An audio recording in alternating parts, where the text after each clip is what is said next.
Welcome to Man Does Tech, where I solve the problems you didn't even know you had.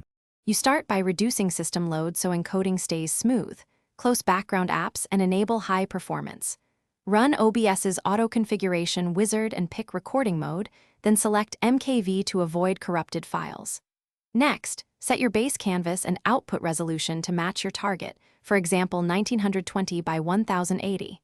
Add a display or window capture source now, naming it clearly. Once done, lock the source layer and verify preview looks correct before moving on to encoder settings. Now configure the encoder to match your system. Pick hardware NVENC or AMF if you need CPU savings, otherwise X264 for maximum fidelity. Set a sensible bitrate, around 15, 000 to 40, 000 kbps for 1080p recordings, and prefer VBR for local files so file size stays efficient.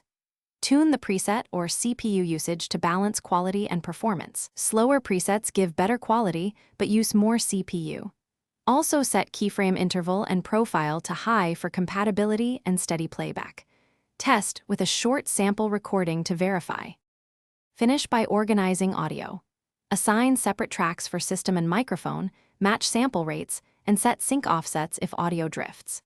Hit record for a 30 to 60 second test and inspect the resulting file for dropped frames, stutters, or sync problems while monitoring CPU and GPU usage.